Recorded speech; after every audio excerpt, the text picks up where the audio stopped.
Hey guys, tonight we slip back to around 7000 BC, into the dusty, sun-baked plains of Çatalhöyük, where the first flickers of a fireplace are about to change everything. Picture this. You're standing on a packed earth floor, the air thick with the scent of clay and straw, as a craftsman kneels hands. This isn't just a hole in the ground. It's the seed of warmth, food, and survival. Without this fire pit, you'd be shivering through the night, chewing raw roots, and probably won't survive this Neolithic winter. So, before you get comfortable, take a moment to like the video and subscribe, but only if you genuinely enjoy what I do here.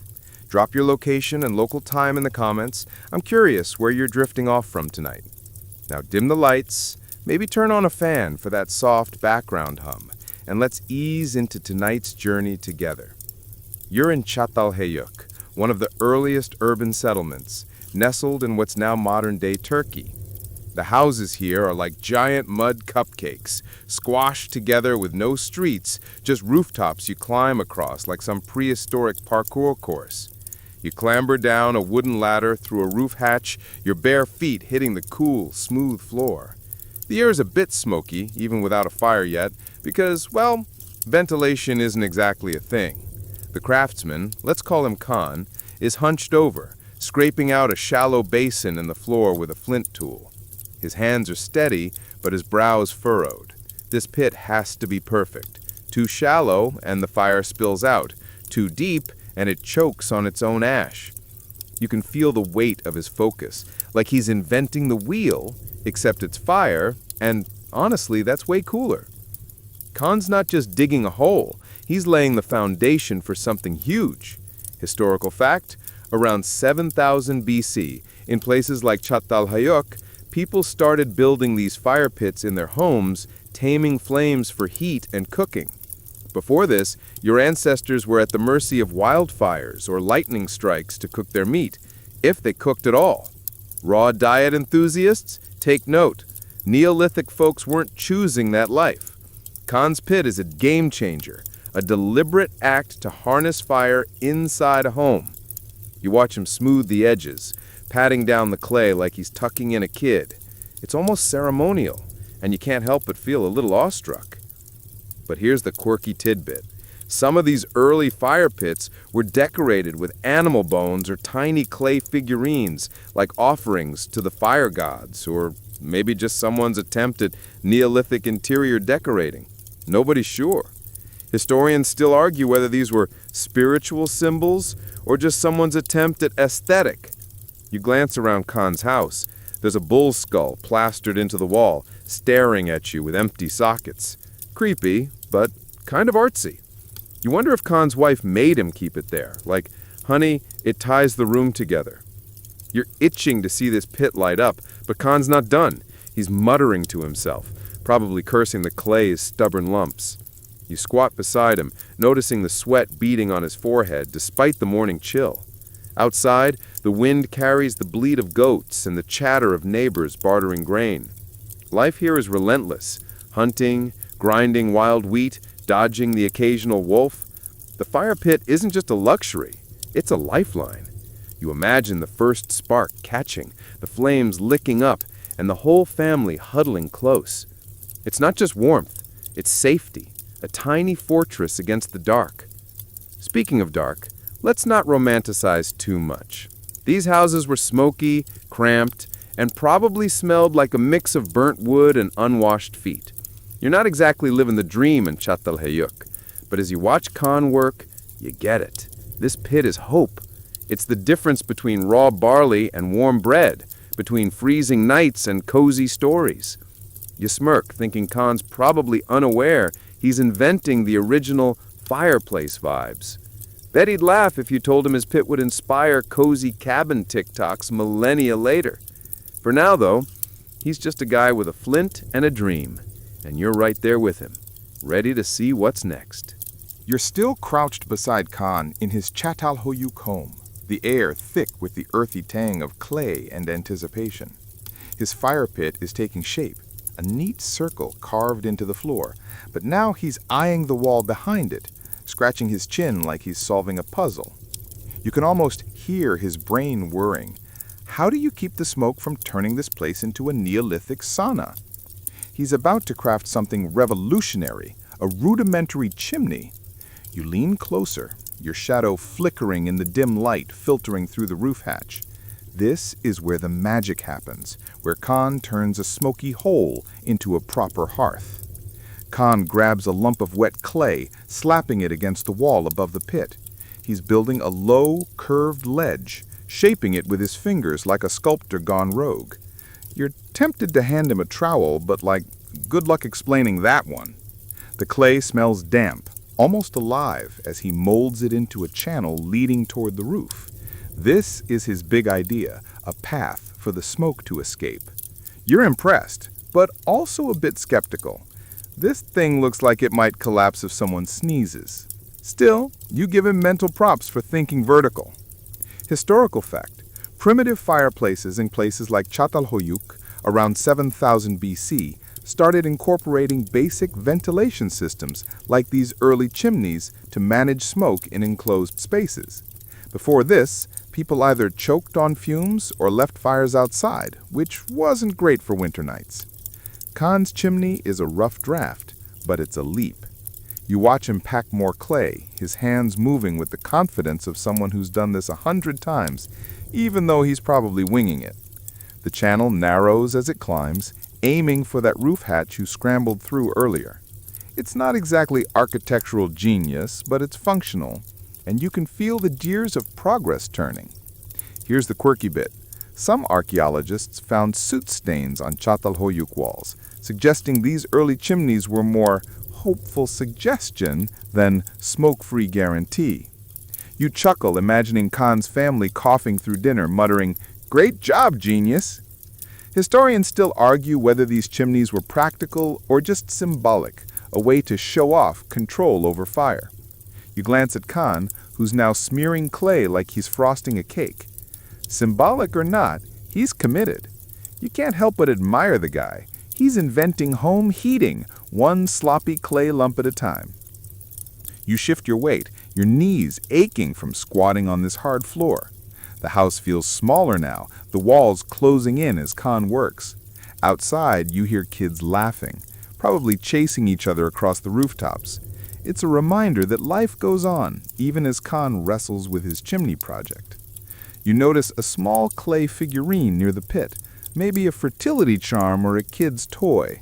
It's got a weird, lumpy face, and you wonder if it's supposed to be Khan's grumpy aunt. You stifle a laugh. Neolithic art is wild. Khan steps back, wiping his hands on his tunic, which is already a canvas of dirt and ash. He squints at his creation, the chimney now a crooked but proud extension of the fire pit. You can almost see the smoke curling up through it in your mind, escaping into the sky instead of stinging your eyes. It's not perfect, but it's a start. You imagine the first fire here, the way it'll transform this space. No more huddling under hides, praying the cold doesn't creep in. This chimney, flimsy as it looks, is a promise, a way to keep the warmth in and the smoke out. You're tempted to pat Khan on the back, but he's already grabbing a flint to test the pit. Typical workaholic. You smirk, thinking how this moment is the OG home improvement episode. If Khan had a YouTube channel, he'd be bragging about his DIY chimney hack, probably with a clickbait title like "Smoke-Free Hearth in 1 day." You lean against the wall, careful not to smudge his masterpiece. The air is still heavy, but there's a spark of something new here. Hope, ingenuity, maybe a little warmth already. Khan's ready to light this thing up, and you're right there with him, waiting to see if this chimney actually works. You're still in Khan's earthen house in Çatalhöyük, the air now tinged with the faint musk of drying clay from his freshly built chimney. The fire pit sits ready, a shallow bowl in the floor, and Khan's finally struck a spark with his flint, coaxing a tiny flame to life. You're huddled with his family now, all of you drawn to this flickering glow like moths. The fire crackles, spitting embers that dance before settling into a steady burn. You feel the warmth kiss your face, chasing away the chill that's been creeping through the walls. This is it, the heart of the home, where heat and food come together to make life just a little less brutal. Khan's wife, let's call her Leela, kneels beside the pit, skewering chunks of wild goat meat onto a sharpened stick. The sizzle fills the air, and your stomach growls louder than a Neolithic wolf. You're not alone. Khan's kids, two scrappy little ones with dirt-streaked faces, are eyeing the meat like it's the best thing since, well, raw roots. Leela tosses in some wild grains, toasting them in a flat clay dish. The smell is unreal, like the world's first barbecue, and you're half tempted to steal a bite. But you're a guest here, so you just inhale deeply and try not to drool. Historical fact: by 7000 BC, fire pits like this one in Çatalhöyük were central to Neolithic homes, used for both cooking and heating, transforming how families lived. Before this, meals were a gamble. Raw plants, maybe some scavenged meat if you were lucky. Now, with fire tamed indoors, you're eating roasted meat and warm grain porridge. It's not Michelin star dining, but it's a massive upgrade. You watch Leela turn the skewer, her hand steady despite the kids tugging at her tunic. This fire pit isn't just a tool, it's the glue holding this family together. Here's the quirky tidbit. Some Çatalhöyük homes had fire pits with small niches nearby, possibly for storing embers or even tiny ritual objects like beads or feathers. Were they practical or sacred? Nobody knows. Historians still argue whether these niches were for everyday use or some mystic fire worship vibe. You spot one near Khan's pit, a little hollow with a smoothed stone inside. Maybe it's Leela's lucky cooking rock, or maybe it's their version of a fridge magnet. You smirk, imagining her yelling, "Khan, stop leaving your flint in my sacred niche!" The fire's warmth spreads, and you sink onto a woven reed mat, feeling the heat soak into your bones. The kids are biggling now, playing some game with pebbles that looks suspiciously like Neolithic tic-tac-toe. Khan's poking the fire, sending sparks swirling up toward the chimney. You remember that crooked clay channel from earlier, and miracle of miracles, it's working, mostly. A bit of smoke still lingers, tickling your throat, but most of it's escaping through the roof hatch. You give Khan a mental high five. Guy's basically the Elon Musk of 7000 BC, minus the Twitter rants. Life around this fire feels intimate, almost sacred. Leela hums softly, a low tune that blends with the fire's crackle, and you wonder if it's a lullaby or just her way of keeping the kids calm. The flames cast shadows on the walls, making that creepy bull skull from earlier look even creepier. You joke to yourself that it's probably judging your table manners. Outside, the wind howls, but in here, it's cozy. Well, as cozy as a mud house with no plumbing gets. You're struck by how this fire pit, this simple circle of earth and flame, is turning a cold, dark space into a home. You lean back, watching the family move in sync. Leela cooking, Khan tending the fire, the kids now arguing about who gets the biggest piece of meat. It's chaotic, but it's alive. You think about how this scene, this moment, is the blueprint for every family dinner thousands of years later. Sure, we've got ovens and Netflix now, but the vibe? Same. You chuckle, imagining Khan's kids growing up to complain about Dad's weird fire pit obsession. For now, though, you're content to sit here, warmed by the flames, savoring the smell of roasting goat, and feeling like you're part of something timeless. You're still basking in the glow of Khan's fire pit, the heart of this Çatalhöyük home, where the flames are now a steady pulse, warming your hands and casting flickering shadows across the clay walls. The smell of roasted goat lingers, and Leela's just handed out the last scraps to the kids, who are licking their fingers like it's the Neolithic equivalent of a 5-star meal. But this fire isn't just about full bellies or cozy nights. It's the spark of something bigger, a cultural cornerstone that's knitting this community together. You lean forward, noticing how the firelight draws everyone closer, their faces softened by the glow, and you realize this hearth is more than a tool. It's a stage for stories, rituals, and the messy glue of human connection. The family's settled now, sitting cross-legged on reed mats, the fire's warmth wrapping around you like a blanket.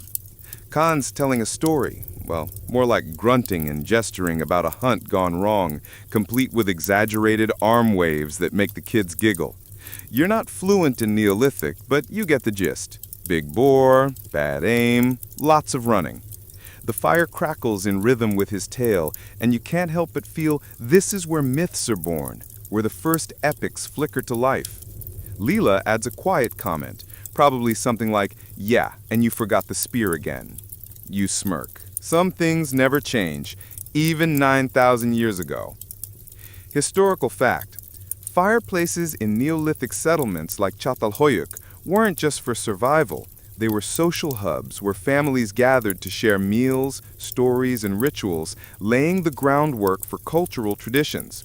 This hearth is the original water cooler, the place where gossip, lore, and maybe a few bad dad jokes get passed around. You watch Khan's daughter mimic his hunting gestures, and it hits you, this fire is teaching her too, burning lessons of survival and community into her memory. Here's the quirky tidbit. Some Çatalhöyük cards were found with traces of red ochre, a pigment possibly smeared on for decoration or ritual. Was it a sacred offering or just someone's attempt at HGTV-worthy hearth styling? Historians still argue whether these colorful touches were spiritual or just practical, maybe to mark the hearth as the house's heart. You spot a faint reddish smudge near Khan's pit, and you wonder if Leela painted it to make the neighbors jealous.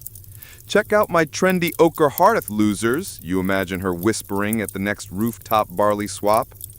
The fire's hypnotic now, its flames weaving patterns that make your eyelids heavy. Outside, the night's settled in, the air sharp with the scent of frost and distant goat herds. But in here, it's all warmth and chatter. Leela's braiding her daughter's hair, murmuring something soft, while Khan's son pokes the fire with a stick, probably pretending it's a spear. You're tempted to join in, maybe challenge him to a stick-spear duel, but you're too cozy, sunk into the moment. The hearth is pulling everyone together, a magnet for connection, and you feel it too, like you're part of this family, even if just for tonight.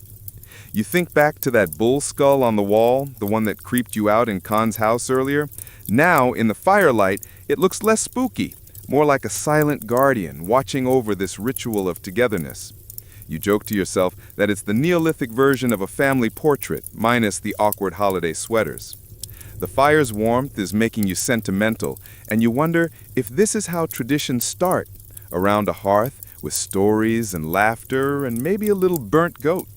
You glance at Khan, who's now carving a piece of bone with a flint, maybe making a tool or just fidgeting. Guy's got no idea he's inventing the vibe for every campfire sing-along ever. The smoke's curling up through that crooked chimney, and you're grateful it's working, mostly. A stray wisp stings your eyes, but it's a small price to pay for this warmth, this moment. You imagine future nights here, the family gathering again and again, the hearth anchoring their lives. It's not just a fire pit, it's a legacy, a spark that'll burn through generations. You lean back, the mat crinkling under you, and let the fire's hum pull you deeper into this ancient, timeless scene. You're still nestled in Khan's Çatalhöyük home, the fire pit's glow painting the walls with a soft, amber haze as the family settles into the evening's rhythm. The hearth's warmth lingers on your skin, and the faint crackle of burning wood mixes with the kids' sleepy murmurs. Lila's tidying up, scraping charred bits from the clay cooking dish, while Khan's poking at the embers, keeping the fire alive. You're starting to see this fire pit everywhere you look, not just here, but in other homes across this ancient settlement and beyond. The idea of the hearth is spreading, evolving, and you're itching to trace its path, to see how this simple circle of flame reshapes lives in other Neolithic corners. You climb the ladder to the roof, your feet gripping the rough wood, and emerge into the cool night air. The rooftops of Çatalhöyük stretch out like a lumpy quilt, each house a mud brick bubble glowing faintly from the hearths below. You hop from one roof to another, careful not to trip on a stray basket of grain. Down in another home, you spot a similar fire pit, this one slightly larger, with a smoother clay rim. The family there is roasting fish, the smoky scent rising through their own makeshift chimney. It's like Kane's setup, but tweaked. Maybe they've got a better clay guy or just more fish to cook. You're seeing it now. The hearth isn't a one-off. It's a trend catching fire, literally. Historical fact. By 7000 BC, fire pits like Khan's were popping up across Neolithic settlements in the Middle East, from Jericho to Ain Ghazal. Each adapted to local needs, some for bread baking, others for meat roasting. These hearths were the backbone of permanent homes, letting people settle instead of chasing fires across the landscape. You peer into another house, where a woman's shaping flatbread on a hot stone by the fire. It's not quite pizza, but it's close enough to make your mouth water. The hearth's versatility is what makes it stick. Heat, food, community, all in one smoky package. Here's the quirky tidbit. Some Neolithic hearths were found with odd carved stones nearby, possibly used as primitive fire pokers or even ceremonial weights to keep hides from catching fire. Were they tools or talismans? Historians still argue whether these stones were practical or part of some fire-worshipping ritual. You spot one in this new house, a smooth, egg-shaped rock by the pit, and you wonder if it's got a name like All Smoky. You chuckle, imagining the family arguing over who gets to wield the sacred fire poker stick at dinner. You drop into another home, the air thicker here, the chimney less effective than Khan's. The family's coughing but still gathered, sharing a meal of roasted barley and some kind of root veggie that looks like a sad carrot. The hearth's design is different, shallower, with a wider mouth, maybe to burn bigger logs. You're starting to notice the variations. Some pits are lined with stones, others plastered with clay. It's like Neolithic Pinterest, everyone tweaking their hearth to flex their style. You joke to yourself that there's probably a guy out there bragging about his low-smoke, high-efficiency model, the Tesla of fire pits.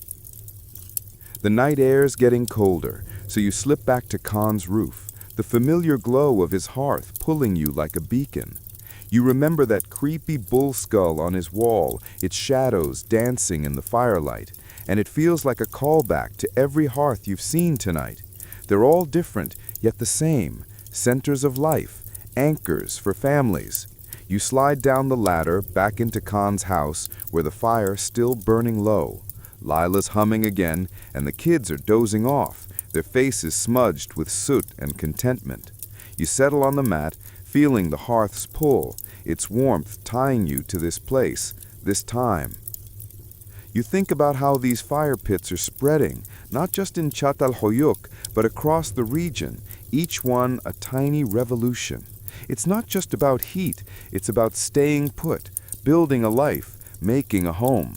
You smirk, picturing Khan as the accidental influencer of the Neolithic hearth trend, probably oblivious to his legacy.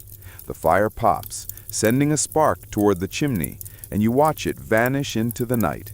It's a small thing, but it's everything, and you're ready to follow its glow a little further. You're back in Khan's Çatalhöyük home, the fire pit's embers glowing like a fading sunset, casting a soft warmth that makes your eyelids heavy. The family's asleep now, sprawled on reed mats, their breaths blending with the fire's gentle crackle. You're not just here anymore. You're tracing the long shadow of this hearth, its legacies stretching from these muddy walls to the grand fireplaces of medieval Europe. The fire pit you saw Khan craft, with its crooked chimney and smoky charm, is just the start. You're ready to follow its journey, to see how this flicker of genius grows into the stone hearths that have warmed castles and cottages thousands of years later. You imagine yourself stepping out of Çatalhöyük, the night air crisp as you wander through time. The fire pit's idea spreads like wildfire. Sorry, bad pun. carried by traders, nomads, and the sheer human need to not freeze. You picture settlements far beyond these plains, in places like Mesopotamia and the Levant, where hearths evolve with each new village. By 5000 BC, some are built with stone linings, others with raised platforms to keep the fire from scorching the floor. You're in a different house now, somewhere in ancient Anatolia, watching a craftsman stack flat stones around a pit, making it sturdier than Khan's clay version. It's like the Neolithic equivalent of a home reno, and you're here for it. Historical fact: while Çatalhöyük's fire pits around 7000 BC were the blueprint, fireplaces with proper chimneys didn't become widespread in Europe until the 12th century, when stone masonry and better ventilation turned hearths into architectural centerpieces. You fast forward in your mind to a medieval village where a massive stone fireplace dominates a timber-framed house. The chimney's a proper tower now, funneling smoke out with only a little backdraft. You can almost smell the oak logs burning, hear the clatter of iron pots. It's a far cry from Khan's humble pit, but you see the lineage, the same need for warmth, food, and connection, just dressed up in fancier stonework. Here's the quirky tidbit. Some early European fireplaces were so big they doubled as hiding spots during raids. People literally crawled inside to escape invaders. Historians still argue whether these oversized hearths were status symbols or just overzealous engineering. You chuckle, imagining a medieval knight wedged in a chimney whispering, "Don't tell the Vikings I'm here." Back in Khan's time, though, the hearth was simpler, but no less vital. You glance at his fire pit, its edges worn from use, and feel a pang of respect for its small but mighty legacy. You slip back to Çatalhöyük, the fire's glow pulling you like a magnet. You're thinking about that bull skull on Khan's wall again, its eerie stare a reminder of how these hearths carried more than heat. They carried meaning. In medieval times, fireplaces become the heart of the home, just like now, where families gather to swap stories or roast chestnuts. You smirk, picturing Khan time-traveling to a 12th century manor, baffled by a roaring fireplace big enough to park a horse in. He'd probably grumble about the wasted wood, then steal a scone from the hearth. The fire's dying down now, and you feel the weight of its journey. From Khan's clay pit to stone-lined giants, the hearth has been the pulse of human life, a place to cook, dream, and dodge the cold. You imagine kids in medieval England, not so different from Khan's, huddled by a fire, listening to tales of dragons instead of boars. The hearth ties them all together, a thread through time. You lean closer to the embers, their warmth the whisper of forever. The fire's glow fades, and you feel the world soften, the edges blurring. The crackle of Khan's hearth slows, like a lullaby winding down. You're safe here, wrapped in the quiet of this ancient home, the air heavy with the scent of earth and ash. Let the fire's warmth carry you. Let the shadows dance you into sleep.